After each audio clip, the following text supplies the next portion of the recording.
All right, good morning, everybody. At this point, you should be able to see my very first slide implementing a content search project from start to finish, and you should be able to hear me just fine. If you can't, then I'll need to know. But if you can't hear me, then we won't know. So away we go. Before we get started, I just wanted to let you know my name is Matt McDermott, and if you've seen me present before, no slide presentation that I've ever done has been complete without a photo of my dog. So this is Ruby, and she is the love of my life. And this is Scotland. I've been exploring a lot of photography lately, and Scotland was definitely one of the coolest places I've been in recent history. So I'm a SharePoint MVP. And I also have a couple of classes up on Pluralsight on SharePoint, one on search and one on upgrades you'd be interested in. I'm also a consultant for Aptalon. All I do is implement SharePoint and Office 365 for my customers, whether it's on-prem or in the cloud, as well as doing training and things like that for IT pros. If you ever want to reach me, just use my email address. It's matthew@aptalon.com. You can also follow me on Twitter at MatthewMcD. And much of what I'm presenting today is also blogged on my blog at ableblue.com/blog. And of course, if you want to check out my photos and see more dog photos, then you can catch me on Instagram at Golden Dog Ruby. So what are we trying to achieve today? Well, I said that it is a content search project. And so for the lay of the land, I want to show you kind of the example of what I'm trying to accomplish. And it starts with questions that I get asked all the time. And I have to ask questions back. Usually what I hear is, we can't find anything. So I'll say, what are you searching for? Or what's in your SharePoint? And so for today's example, even though we could search for customers and search for sites and contracts, I'm going to focus on templates and specifically on resumes.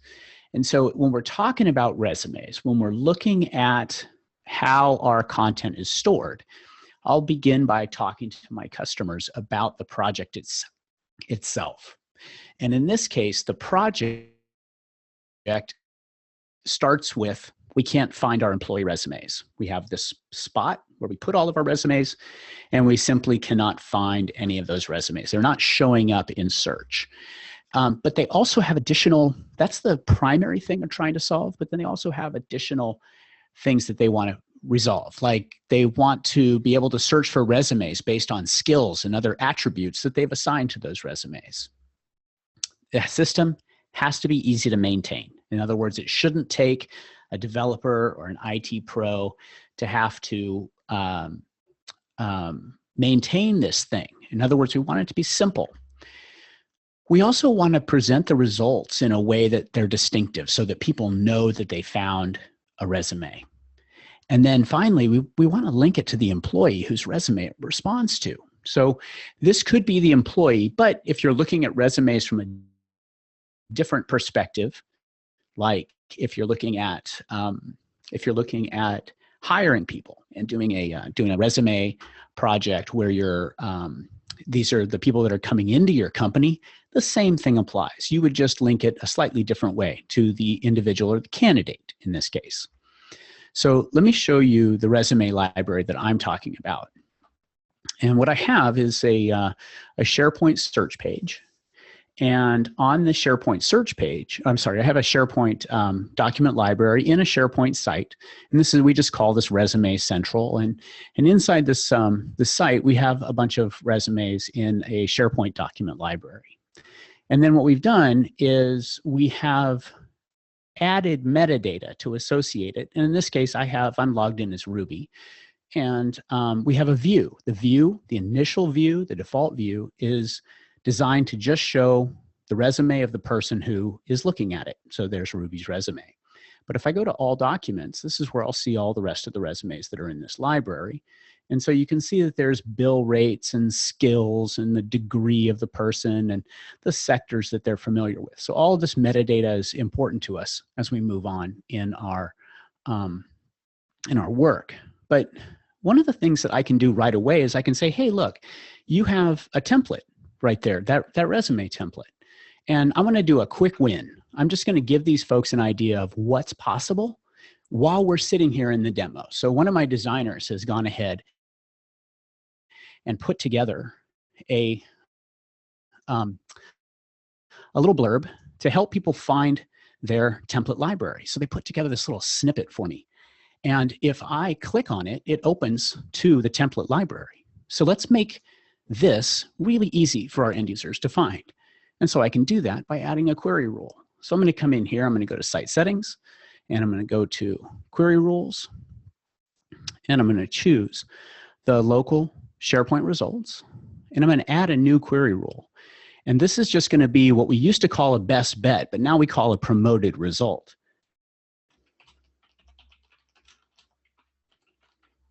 So I'm going to call this the template library rule. And anytime anybody uses a query that contains the word template, I don't care where it falls, I'm going to add a promoted result so that they can find it.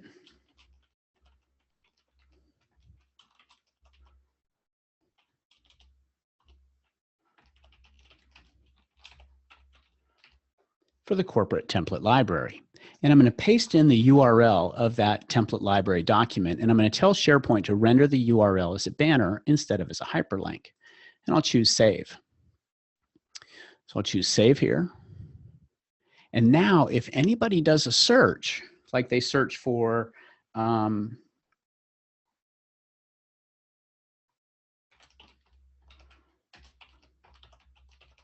resume template, they immediately get that best bet.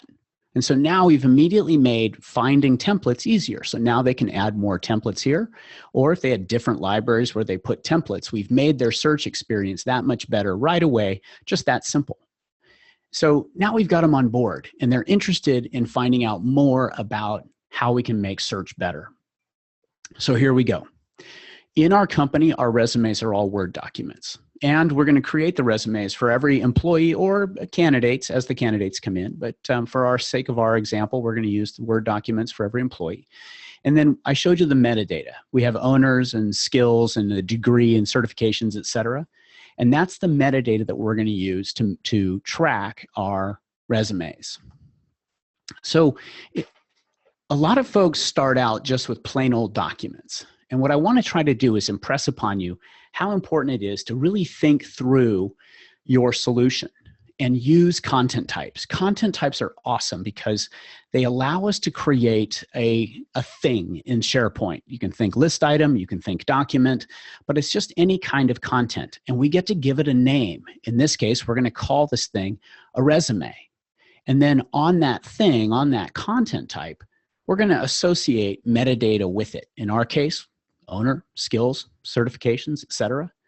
And by doing that, I now have this container that I can assign to a document library, and then that container becomes available. If I create it at the root site, that resume content type is now available to all sites under that root site because content types are inherited down the site collection structure.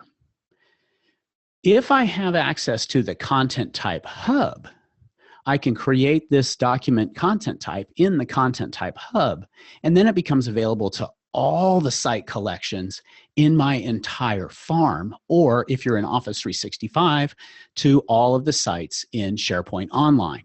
So as we're going through and working through this, this scenario, remember, I'm thinking this works on premises as well as in Office 365. The process is the same for both locations. So we create this resume content type and we associate it with our resume library. The next thing we have to do is execute a full crawl so that we can then create what are called managed properties. I know this sounds cumbersome, but I'm going to give you some visual examples of why do we create managed properties. The first example is, let's say that we have a list, and on that list we have a metadata property, in this case called site classification. If I want to display that value whenever somebody finds this item, I have to create a managed property. So in this case, if I have a search results page that looks like this, and I want that site classification to show up like that, then what I need to do is create a managed property for it. But managed properties also help us filter and search the information in the index. So I can also type in, for instance, if I'm looking for all of the sites that are not confidential, I can type a query in, site confidential contains 0. In that case, I need a managed property that is queryable. So when you're thinking through why do I need a managed property, you should take it from the search results side of things. How do you want to search for things? How do you want to show what you're going to be working with? And those items that you want to show or search with need to be managed properties. Now, in SharePoint 2013, Microsoft introduced the notion of automatic managed properties. And it goes something like this. If you create a site column and associate the site column with a list or library, and then add data to that list or library, when SharePoint performs a crawl, it will automatically create a managed property for you for those values.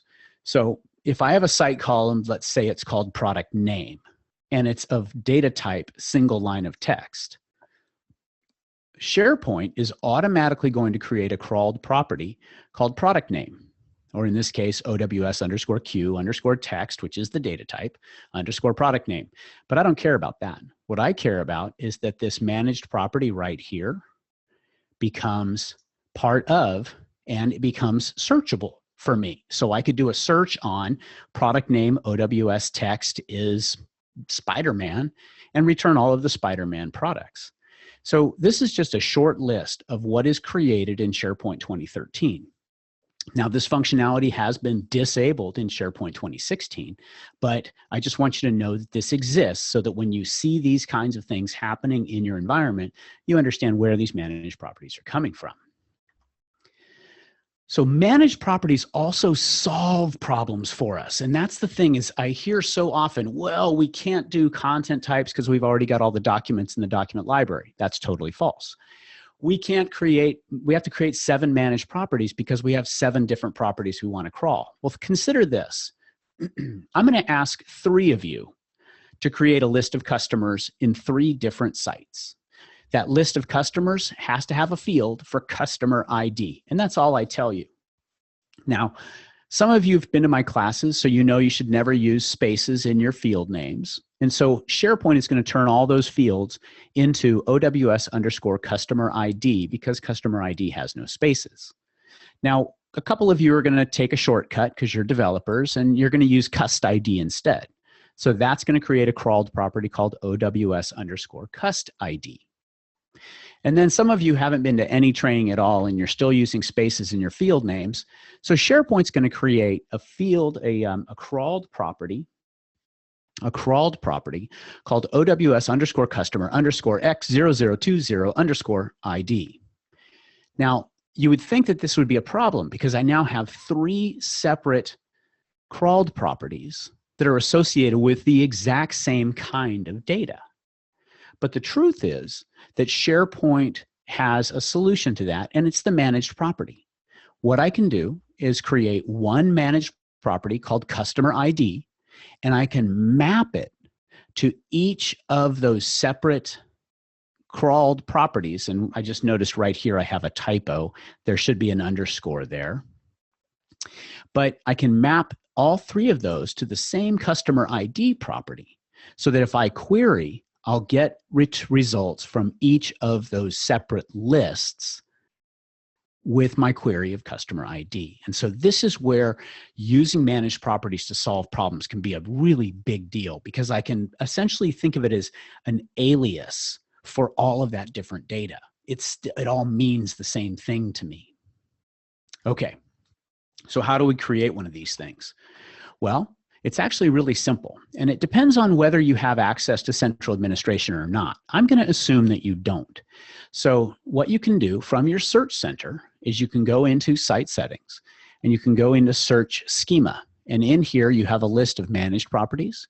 So these are all the properties that you can query and retrieve and refine on. But then you also have a list of all the crawled properties. So if I come in here and simply type resume, what I'll see is I have a whole bunch of these crawled properties associated with my resume document library. So if I want to create a new managed property, like for instance, if I want to do the resume owner here, I create a managed property, I click new managed property, and I give it a name. So we'll call this one resume owner. And then when you're in the site collection or at the site level, you do not have access to integer, decimal, date, double precision, or binary. You just have access to text and yes, no fields. In order to open up these fields, there's two methods you can use. The first is you could be a farm administrator or tenant administrator in SharePoint Online. And the second, I'll show you in just a second. So I want to make this searchable. I want to make it queryable. Searchable means that I'll find it when I do a free text search. Queryable means I can specify the resume owner with a specific name and be able to query it. Retrievable means it comes back to the UI. And then you'll notice that refinable and sortable are both disabled. I'll explain that in just a second as well.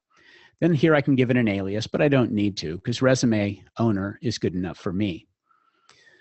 The last thing I need to do, probably the most important part, is I need to establish that mapping. So I'm going to choose add mapping. I'm going to come in here and choose SharePoint content. And then I'm going to choose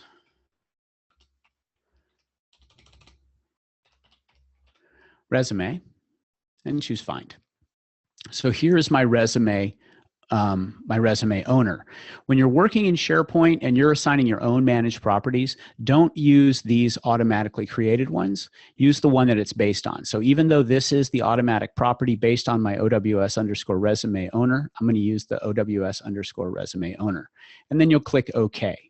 Now I've gone through and done this for a number of different properties already because after you create the managed property, SharePoint has to crawl the content again, which means that if you're working in SharePoint Online or you're working in SharePoint on premises and you're not an administrator, you'll need to wait for those crawls to occur. But aside from that, so I've already done all that. I've gotten all that stuff taken care of. Now, what about those disabled fields?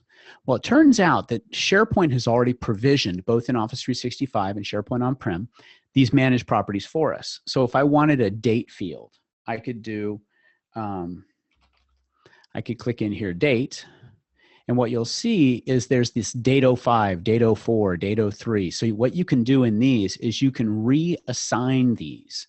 So you can reassign date, notice it's date time, and then you can come down and you can establish that mapping like I did before. If you need those items to be refinable, which in my case I absolutely do, then you can type refinable, and this will show you all of the refinable properties.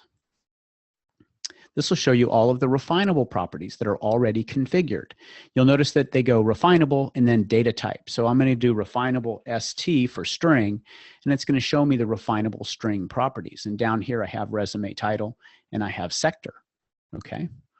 If I come back and I look at refinable int, this is where I'll also see that I have the peer score for the data types. I have the bill rate and I have the high and low bill rate. So I've already done those refinements for me.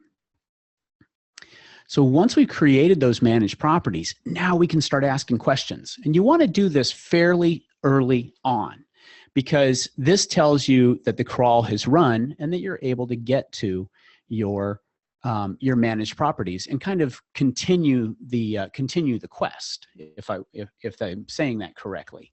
In other words, let's look at something like content type. So content type contains resume. The colon in my query is a contains query. If I did equals, that means it exactly equals resume. And let me show you the difference. So I'm going to do content type resume. You'll notice that I get my resumes back. Now, let me point out that if I look in Resume Central here, and I look at this resume document library, I go into library settings, I'll see that this library is using the resume content type.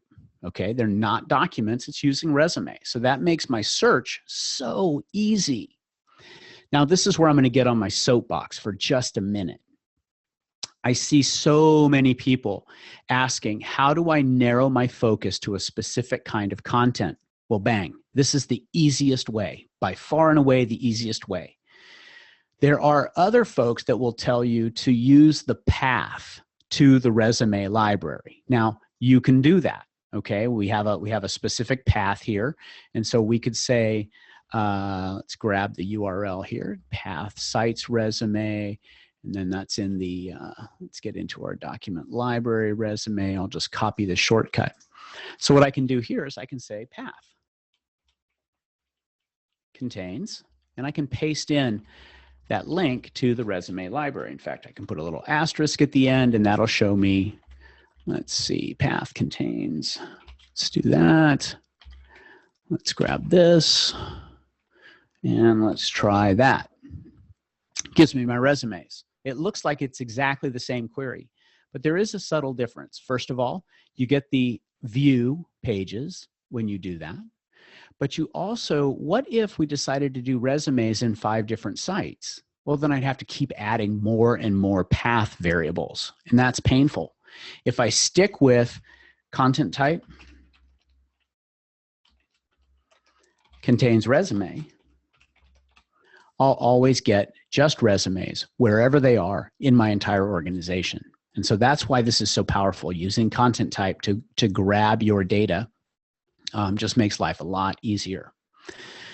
I also showed you that automatically created property. So here is an auto-created property. You'll notice that that first resume there is for OSO. So I'm simply doing that automatically created property, resume owner, and it's a user type.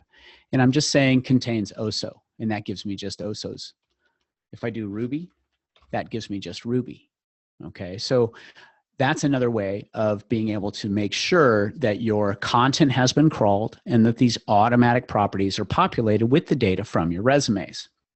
Really, really cool ways to be able to find your content. I'm seeing a lot of questions in the queue, and I promise I'm going to come back and address them. A lot of them appear to be, some of them anyway, appear to be associated with some advanced features, and I'll get to those as we go. Okay, so we've queried our metadata. We now know that the metadata is populated with data. So what's next? Well, we've identified the content types that we're going to use. So that's the step one. And this slide apparently got hidden from the beginning, but let me start here. We identified our content types. That's where we're going to use resumes. Then in that resume content type, we had the properties that we wanted to work with, which is skills and the owner of the resume and those types of things. Then we created our managed properties, and these managed properties are going to be valuable to us because what we're going to do is we're going to decide how we want the search result to look when we're done with this project. Okay, so the next step is to create the display template because we're already finding our content. I showed you that here, that we're finding our resumes, and they don't look bad, but we can make them look a lot better because there's so much more data involved. There's also the ability to add refinement to the search page. You'll notice under tags that I have A+ technician and I have crop production.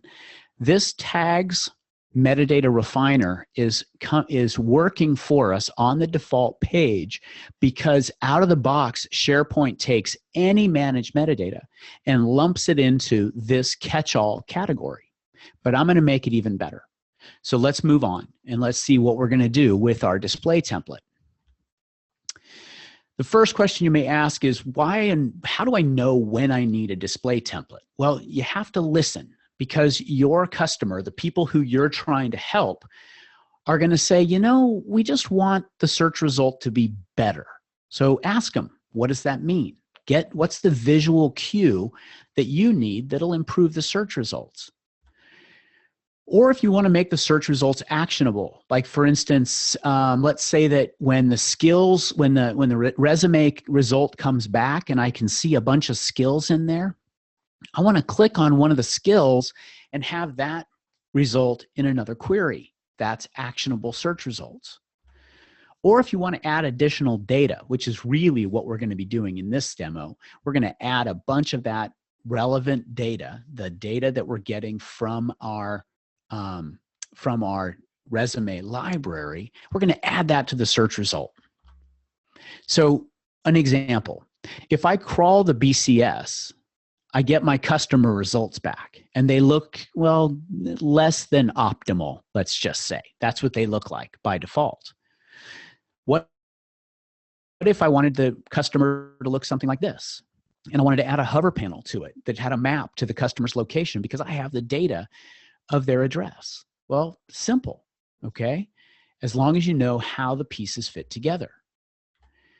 Or if you want to add graphics, I have a partner level, gold, silver, and bronze. Well, the text is okay. It's accurate. It meets the specification, but it's not very glamorous. So what if I wanted to make little snippets or little color patches? Or if I was feeling in an Olympic mood, if I wanted to actually do gold, silver, and bronze medallions? Well, you would create a custom display template or a custom refiner template to accomplish that. Or if you wanted a graph or a chart, we have those bill rates. Well, there's a slider we can use. In this case, I'm showing year-to-date sales using the out-of-the-box slider with bar graph refinement. But you can also add some jQuery and add charts or add graphs to the data to actually show frequency distributions of the results that you're getting back. So all of this stuff is kind of cool in terms of being able to present it to your end users if they have the vision to understand what it is they want to see. So how do we create a display template?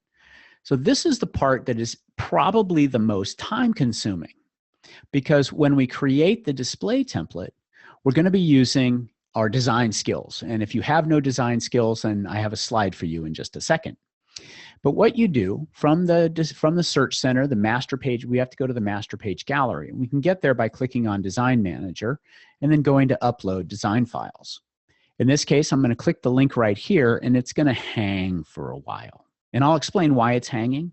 But let me jump to what I usually do, which is I'll just map that location as a network share so that I can get in and out of the Display Templates gallery without having to go through the web page UI.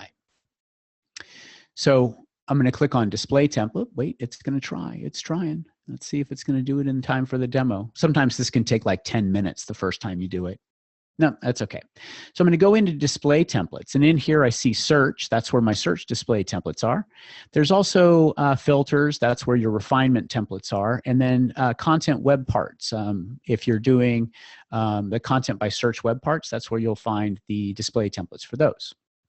I'm going to go into Search. And since we're using Word documents, I'm going to start with the item Word display template. So here's the item Word display template. You'll notice that there's an HTML and a JavaScript file. I'm going to pause there for just a second and show you how you get around this particular error. All you have to do is come up here, and you'll either have an @80 or an @443. Just take those out, and it'll pop it open for you if you run into that issue. Okay, so let's go back to Search here, and let's go back to here. Okay. So I'm in my display template gallery, and you want to pick the display template that's kind of closest to what you're planning on doing. So in my case, since I'm showing off Word files, I might as well start with item Word. Now, every file has a sister file, a JavaScript sister file. We're going to leave those alone. SharePoint's going to create those for us automatically. And then I'm going to choose the item, I'm going to choose the item Word hover panel to go with it, because I might want to modify that hover panel as well. Now that I've got the two of those, I'm just going to drag them and drop them on my desktop.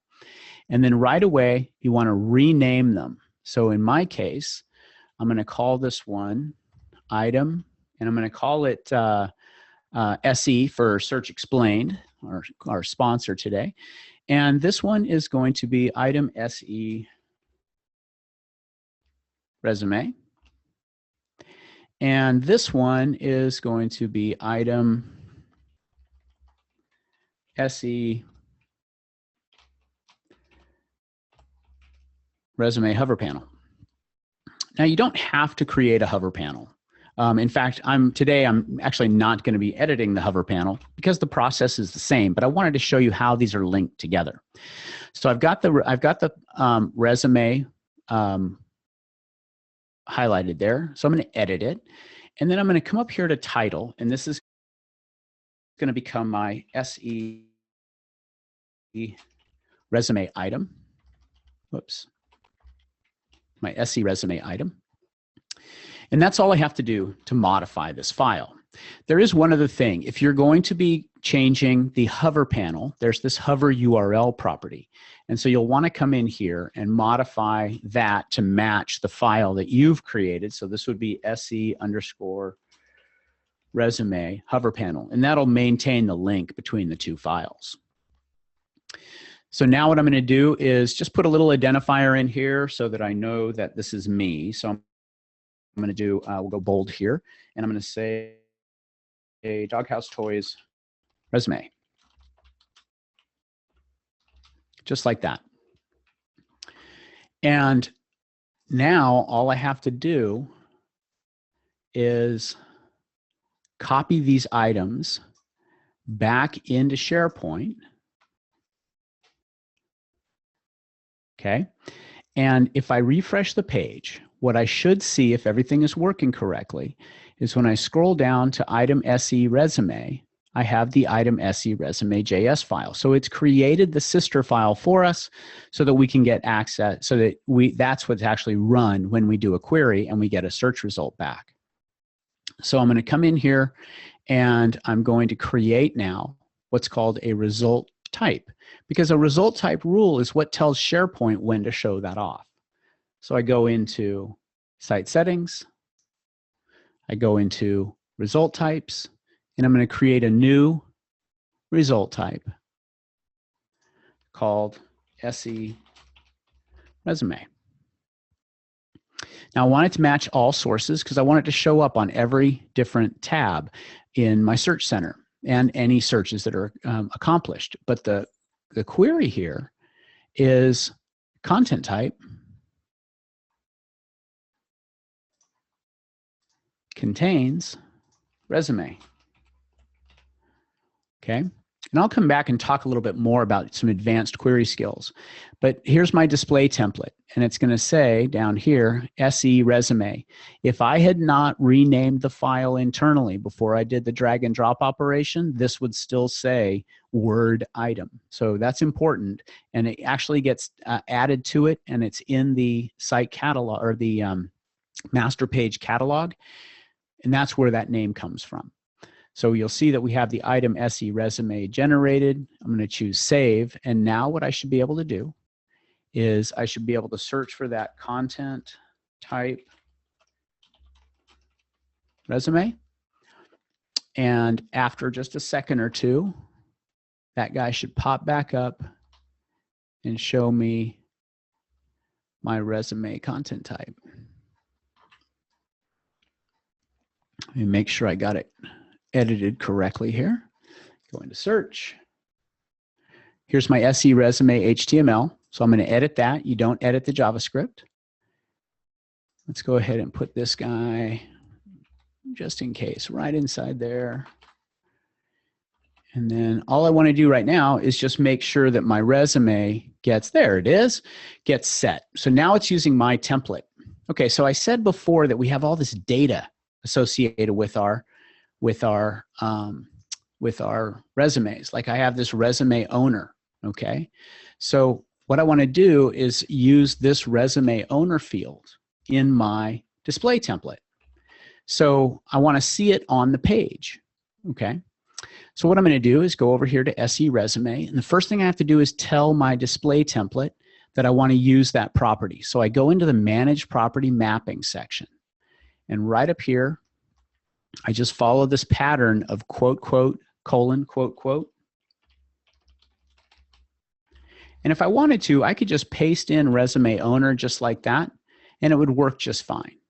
But the OWS user is really cumbersome. And what's actually going on here is that this resume owner is an alias for the actual property name resume owner, OWS_user. So now what I can do is use resume owner down in the body of my display template.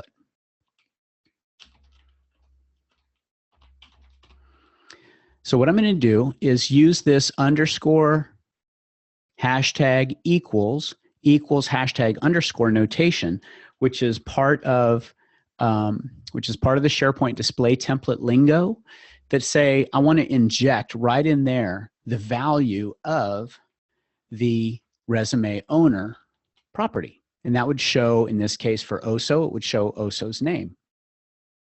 And the way that I do that is I use this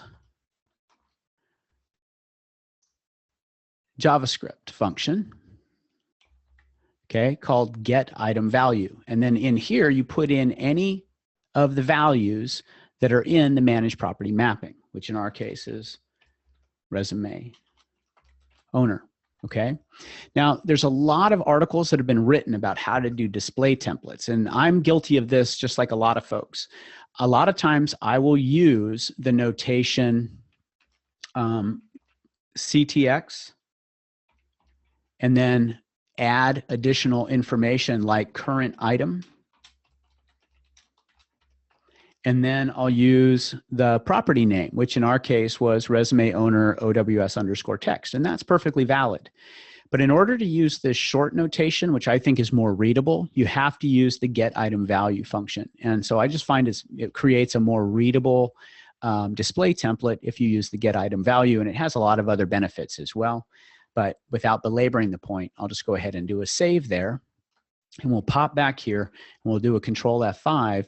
And after a moment or two, what I should see, as long as I didn't mess up the JavaScript, got that going, got that going. All of that looks good.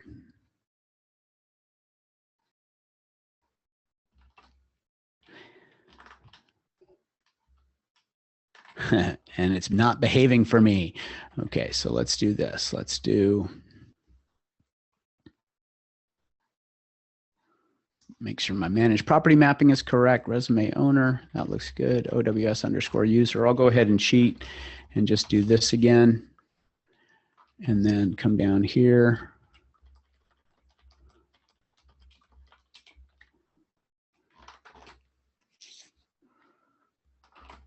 Okay, this might be a teachable moment, and it is. Okay, this is going to happen to you, and this happens to me about 50% of the time.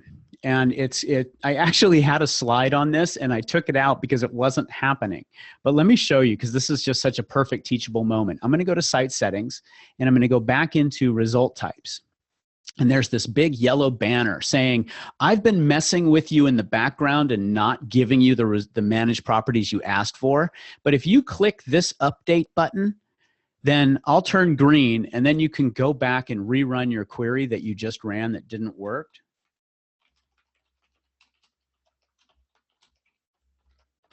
And it'll work for you. So let's see if it works now. Okay. There it goes. So here's Oso Wilson, okay? And that's Oso's resume. And then here is Ruby McDermott. There's Ruby's resume. And here's Kobe's resume. So we're getting the data out of these, of the display template. So I'm going to put a break here. There's a question, I think I answered it, but I'm not sure. A question about, will there be a recording available? Yep, we are recording, and this will be made available later on. Okay, so if you remember, we also had those refinable properties. So here's refinable string 11, which is skills. So I'm going to come back up here to manage property mapping. I'm going to go out to the end, and I'm going to go comma, quote, quote, colon, quote, quote, and this gets refinable string 11. Now, refinable string 11 is skills. So I'm going to type in skills there. Then I'm going to drop back down here. And right here, I'm going to use the alias this time because hopefully it'll be working. And then we'll do F5. And we'll do F5 again. And if it doesn't show up after just a few minutes, then we'll go back in and we'll have to click that little link one more time. Site settings. Result types, there it is. Choose update. Go back to search.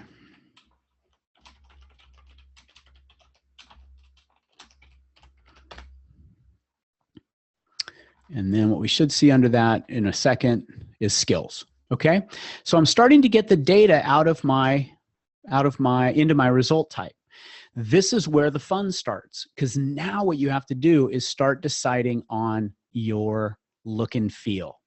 So I urge you, design matters. You want to be able to use a nice looking design. So have a designer build the prototype for you. But here's a tip. Don't let your designer finish when they've created this one. In fact, they should give you the design prototype as HTML, because then you can easily turn it into a display template. But here's my tip. When you're talking to the designer, have the designer address alignment and the stacking behavior of the results so that they have to deal with the CSS, because there's nothing more fun than dealing with CSS and stacking behavior when a designer starts to get fancy. So in this case, have them give you a result prototype that includes more than one result. Have them stack them up and even interleave them with other results, because that's what you're going to end up with. So in our case, we're going to fast forward to the designer has provided us with a result. And that result type, or that display template, I've already uploaded, and it's called item DHT resume. And so it looks like this. I'm going to edit this in Notepad. If I look at the managed property mappings, it's got bill rate, and it's got the high and low bill rate. It has the refinable score, the sector that the individual works in, and the degree that they're in. And then I've included CSS and some JavaScript, so that this is what I've ended up with, is I've got the name of the user plus the title of their resume. I've got their bill rates. I've also got a little persona container because the designer wanted to see the photo. I've also got a little 4-star or 5-star score rating, skills and sector, and things like that. So you can run JavaScript in your display templates and make it all work. But all I'm going to do to make this happen now is change my result type rule. Here's my result type rule. I'm going to come down here and change my result type rule so that my result type, instead of using the SE resume, uses the DHT resume. I'll choose save there. We'll come back and we'll try that resume search again.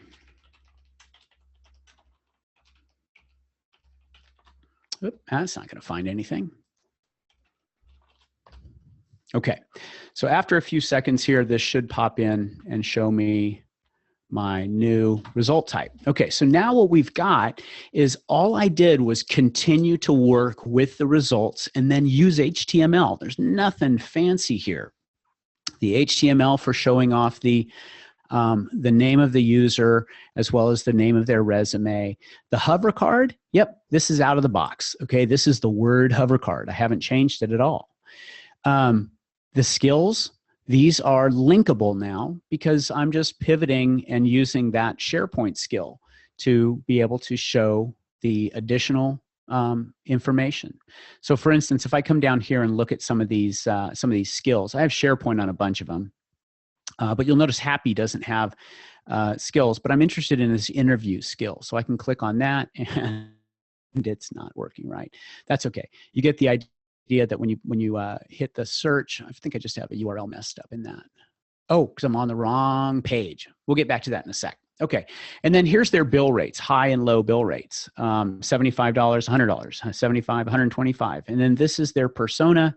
I've got a link on my blog on how to do this, but basically this just pops up so that if I was logged into Skype for Business, I'd be able to Skype with Oso, IP phone call him, video chat, but in this case, since I just have email, I can send him an email, and I can also get his all of his information. So this is just adding user persona based on the email address of the user, which is super easy to do. So now we've got our display template working. So what we're going to do is add a vertical, because searching for people on the Everything tab, that works okay, but I want to add a search vertical. And the search vertical is just search navigation. And that revolves around being able to allow people to narrowly focus their efforts. So let's do that. I'm going to create a new search page. I'm going to choose add a page. And I'm going to call this one SE resume results.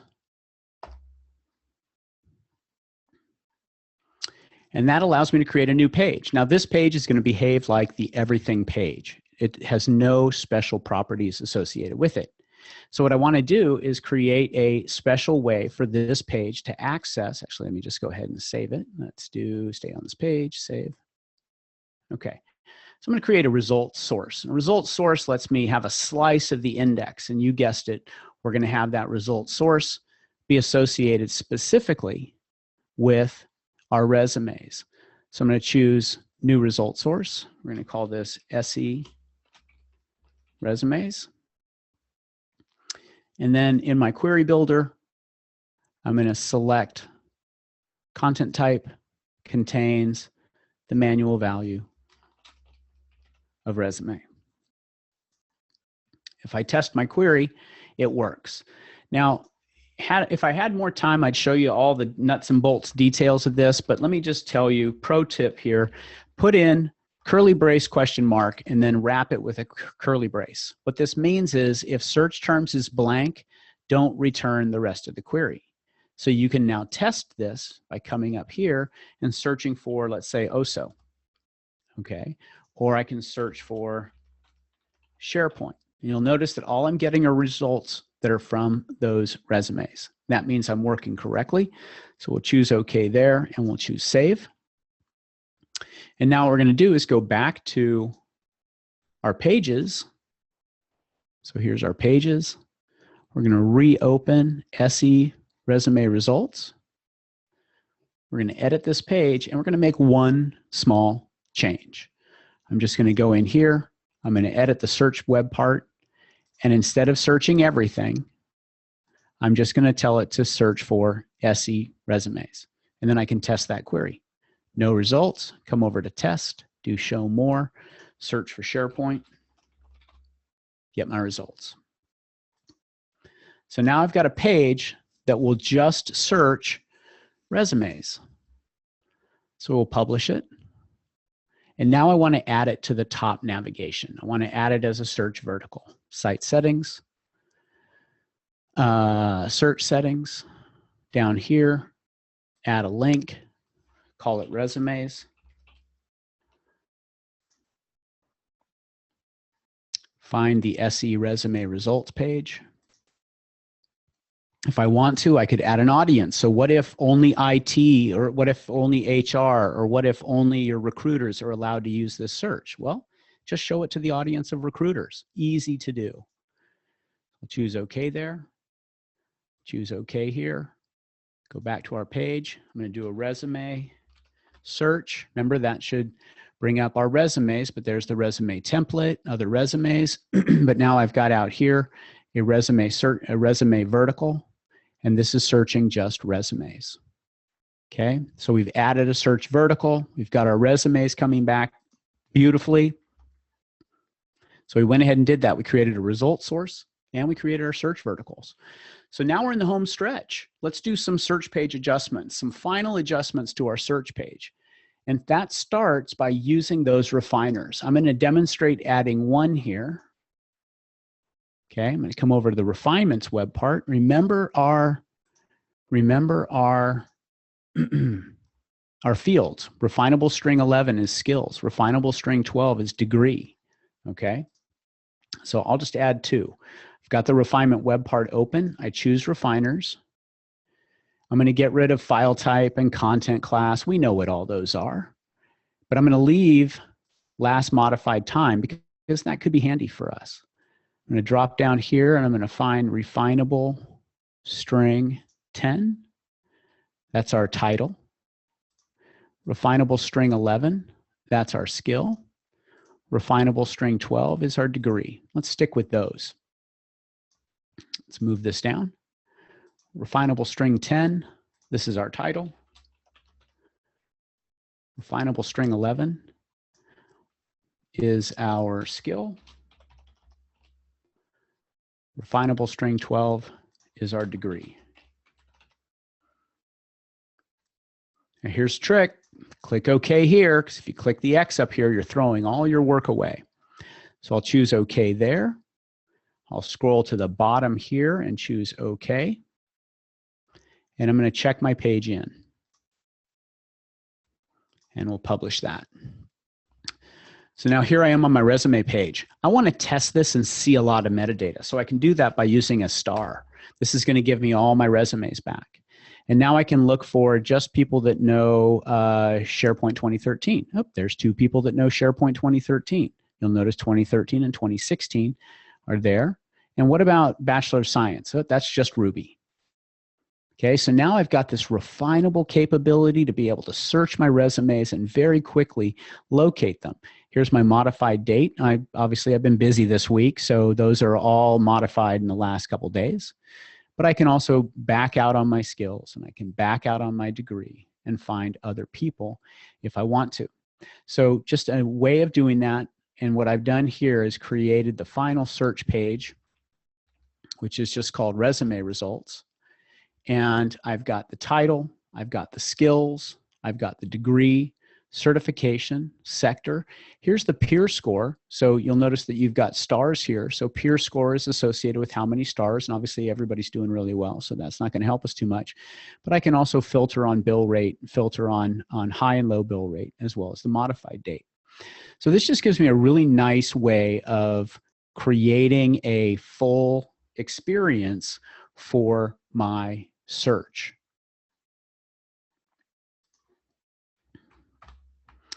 So here we are. We've managed to identify the resume content type, identify the properties like skills and certification, create those managed properties so that they're refinable and searchable. We created an attractive, I think, display template, and then we created the search verticals and that results page. But nobody's going to know about it, so let's do something else. Let's add to that a query rule. I showed you the best bet query rule earlier, and the best bet query rule just look for that word resume. But what if we knew, what if we wanted to get the intent of the user and then help them find that we have an even better experience for our query rules? Well, the query rules run on a result source and then they match the condition. Earlier, I used the advanced text match, but we can also match on keywords and things like that. And then it takes an action. I showed you the promoted result before, but I'm going to use result block this time and show you how the result blocks work. So what we're going to do is create what I call a user intent query rule. Now, there are examples in SharePoint already of user intent query rules. In fact, you can try this in SharePoint Online and in SharePoint On-Prem. If I type SharePoint deck, SharePoint knows that a deck is usually what we call a PowerPoint file. So it takes out that word deck and just searches for PowerPoint files that include SharePoint. Likewise, if I choose doc, that's going to look for Word documents. So what I want to do is use the word resume as my keyword. Okay, if I search for resume, I want to find the most active resumes that use the word SharePoint without using the word resume. So I'm going to go into site settings and I'm going to go into query rules. And this is going to function on the local SharePoint results. And I'm going to choose a new query rule. This is going to be our resume intent rule. And what I'm looking for is a query that contains an action term. The action term is going to be resume or resumes. And then I'm going to create a result block. Now, a result block is, in a way, you can think of it like an ad. Okay, it's going to float in the results in the stream of results and offer an option for your users. So we're going to say resume results for the subject term. Now, the subject term, the entire search box query is SharePoint resume. The subject term is whatever is unmatched, which would be the term SharePoint. In our case, the action term is resume, and they even tell you right there, it's resume. Okay, that's kind of cool.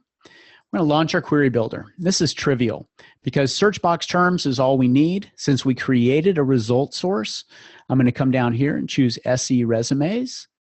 And that's all I have to do, because now it's going to run this query against just the resumes result source. So if I do SharePoint, it gives me that. If I do, what was it, interview? If I do interview, it gives me that.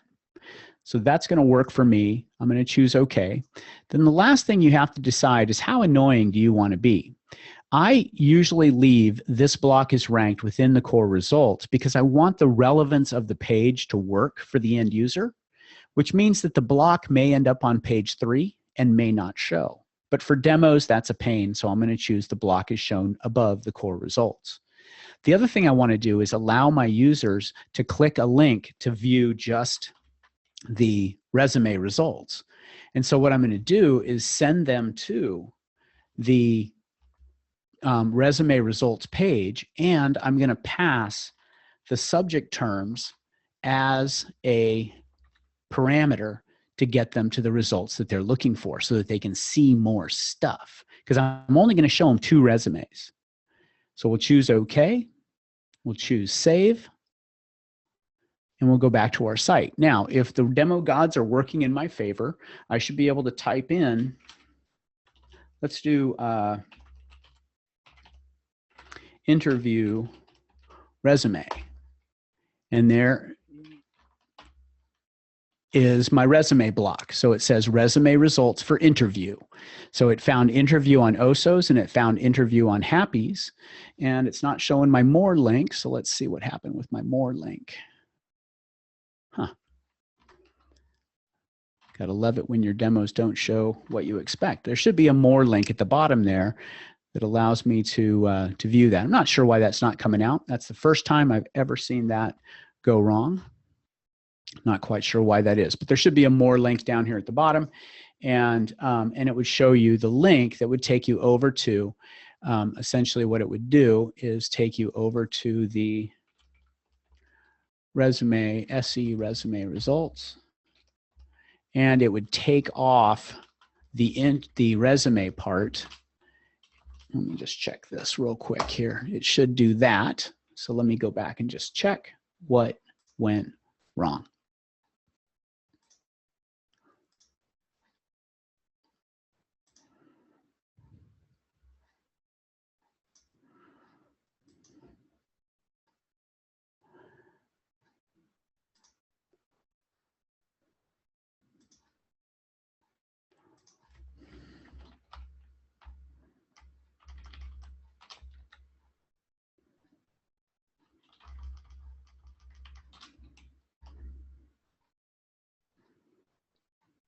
Everything looks correct.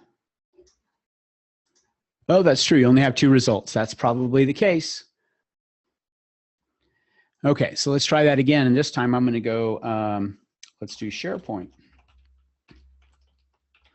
There's only 2. There's the answer. There is only 2. But see, it says of about 4. So let's click Show More. Takes us over to our resume results page. So just a really easy way to allow your users to find out that you've done a bit more for them, you know. So if I do resumes in here, you're going to show them that you got a bit more. And you can even change the display template that's here if you don't want it to use your main display template. If you want to take a little bit of less, you can have a specific display template that you show here that's different than the display template you show on the main, on the results page. So different ways of doing that. Okay, so there's 2 things that I want you to know. One is I've executed a ton of queries here. And how do I know, like why, for instance, does SharePoint, if I do SharePoint, if I do content type contains resume, does that work? But if I do content type equals resume, it doesn't work. Oh, it's going to work for me now. I love you, SharePoint. I love when a this is supposed to fail demo doesn't fail. So here's the thing. download the SharePoint 2013 Search Query Tool. This is an absolute lifesaver for any kind of why is SharePoint doing that, or why is SharePoint Online doing that, because this works against both SharePoint and SharePoint Online. So I can come up here and I can type content type : resume, and it gives me the status, it gives me the raw results, but it gives me the primary results.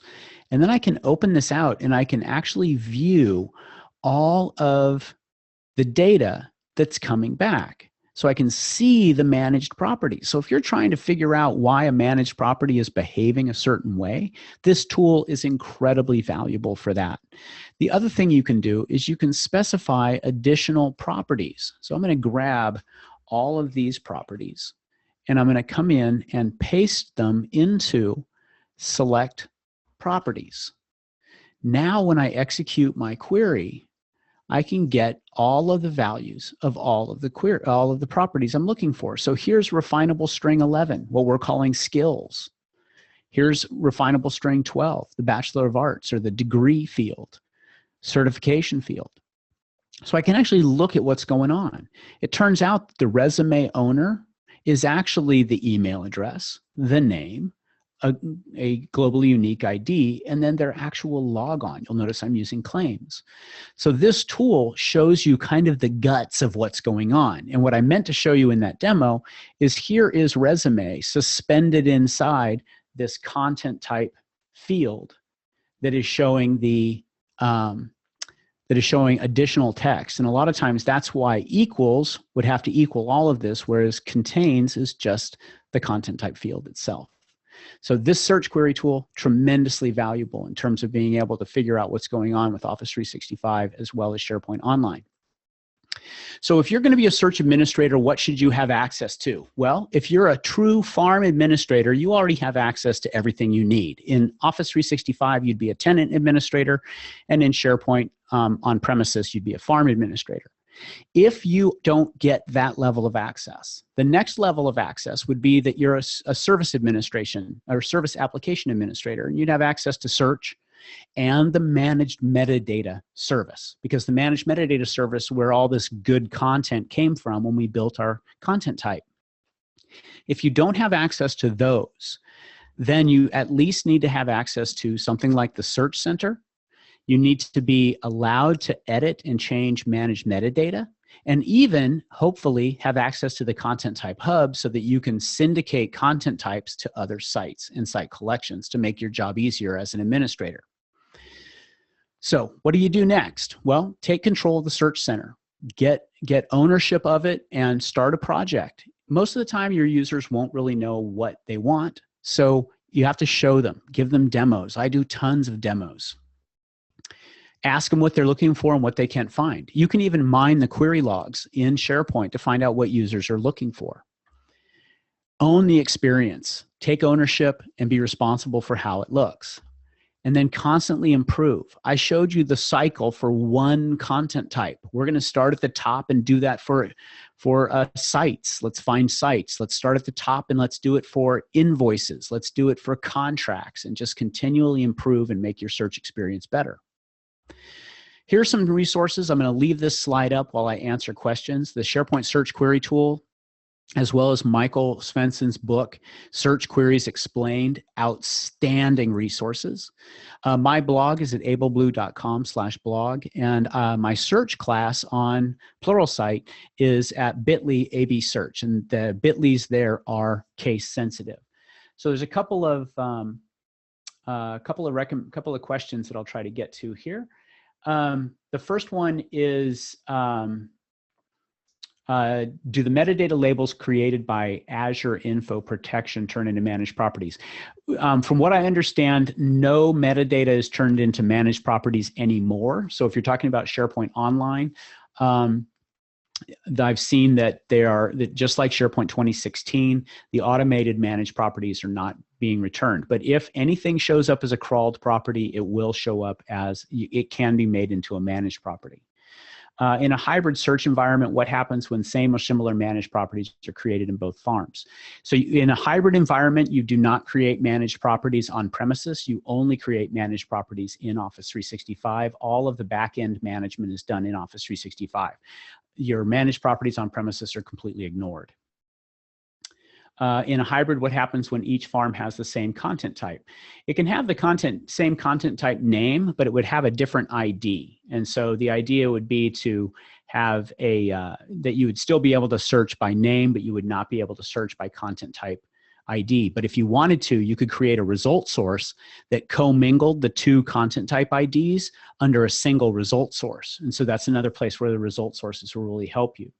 Question, is publishing required? No, it's not, although not for search, but the enterprise search center where I was working is a publishing site.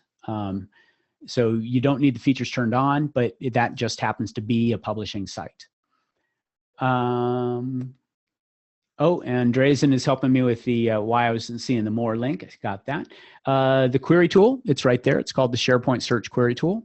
That's the tool that I was using to do that demo, and the link to it. I don't have any suggestions for auto classification. There are a number of third-party vendors that provide classification, but I haven't seen anything based on search analytics. I've seen it based on content, but I haven't seen any based on search analytics. I think that's it. So we will be posting this presentation as a recording later on if you missed any bits. As I said before, always feel free to reach out and email me. Either reach out to me through Twitter at Matthew McD or via my email address, matthew@aptalon.com, and I'd be happy to help you out. Question about search in Yammer? Nope. Microsoft, I'll get on my soapbox just briefly. Microsoft has to get it straight that their apps have to stop doing app-only search like Yammer, and that search has to be integrated into one location. I really don't care where it is. You may want it in Delve, you may want it, it's unlikely it's ever going to end up all the way down into SharePoint, but I wish that they would stop releasing features like teams and groups without thinking search through from the beginning. Aside from that, unless you're a customer, you got to tell them, why did you turn off groups? You turned it off because you can't search. You can't find it unless you're in the app. They need to get that message. And if anybody from Microsoft is listening, that's the message I'm sending to my clients as well, because it's frustrating to be able to add content to SharePoint and then not find it. Anyway, off my soapbox. You guys have a great rest of your day. Thank you so much for joining me. I really appreciate it.